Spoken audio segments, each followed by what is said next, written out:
கடந்த ஆட்சியில் கிடப்பில் போடப்பட்ட பணிகள் அனைத்தையும் நிறைவேற்ற நடவடிக்கை எடுக்கப்படும் என்று சுகாதாரத்துறை அமைச்சர் அருண்ராஜ் தெரிவித்துள்ளார்.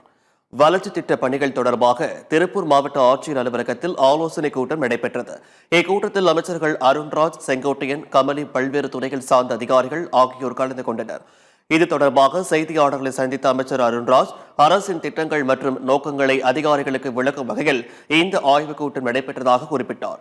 மக்களின் தேவைகள் அனைத்தும் படிப்படியாக பூர்த்தி செய்யப்படும் எனவும் கூறினார். முதலமைச்சர் அவர்களின் திட்டம் என்ன, அவர்களின் நோக்கம் என்ன, அரசு துறையிலிருந்து இந்த மாதிரி செயல்பாடுகளை எதிர்பார்க்கிறாங்க, அந்த விஷனை கம்யூனிகேட் பண்றதுதான் முதல்ல ஒரு நோக்கமா இருந்தது. மாண்புமிகு முதலமைச்சர் அவர்களின் நோக்கம் ஒரு நேர்மையான, வெளிப்படையான, லஞ்சம் ஊழலற்ற ஒரு நிர்வாகத்தை கொடுக்க வேண்டும் என்பதுதான் அவரின் லட்சியம். இந்த கடந்த ஆட்சியில் தேங்கி கிடந்த பணிகள் கண்டிப்பாக ஒவ்வொன்றாக சரி செய்து இந்தந்த விஷயத்தெல்லாம் எதை முதல் செய்யணும், எதை அடுத்து செய்யணும் அப்படிங்கிற ஒரு முடிவு மாவட்ட ஆட்சியர், மாவட்ட காவல்துறை கண்காணிப்பாளர் அனைவரிடம், அனைத்து துறை அதிகாரிகளிடம் பேசி உரிய முயற்சிகளை நாம் கண்டிப்பா எடுப்போம். தொடர்ந்து பேசிய வருவாய் மற்றும் பேரிடர் துறை அமைச்சர் செங்கோட்டையன், திருப்பூர் மாவட்டத்தில் சாயப்பட்டறை சங்கங்களுடன் இணைந்து கழிவுகளை அகற்ற நடவடிக்கைகள் மேற்கொள்ளப்பட்டு வருவதாக கூறினார். மலைவாழ் மக்கள் வசிக்கும் பகுதிகளில் மத்திய அரசின் விதிமுறைகளுக்கு ஏற்ப மாநில அரசின் திட்டங்கள் 2 மாதங்களுக்குள் செயல்படுத்தப்படும் என்றும் தெரிவித்தார்.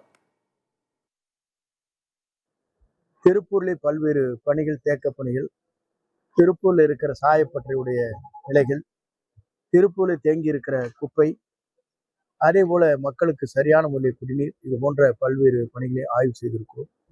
மலைவாழ் மக்கள் எங்கெங்கே வாழுகிறார்களோ, செட்டில்மெண்ட் என்று சொல்லப்படுகிற இடத்தில் மத்திய அரசுடைய பல்வேறு விதிகள் இருக்கிறது. அந்த விதிகளுக்கு ஏற்ப மாநில அரசு என்னென்ன நடவடிக்கை மேற்கொள்ள வேண்டுமோ அதை வருவாய்த்துறையின் மூலமாக அந்த பணிகளை நாங்கள் நிறைவேற்றுவோம். என்னென்ன பணிகள் தேங்கி இருக்கிறதோ அந்த பணிகள் மாநில அரசால் நிறைவேற்றப்பட வேண்டிய பணிகளை 2 மாத காலத்தில் நிறைவேற்றி காட்டுவோம் என்பதை தெரிவித்துக் கொள்கிறேன்.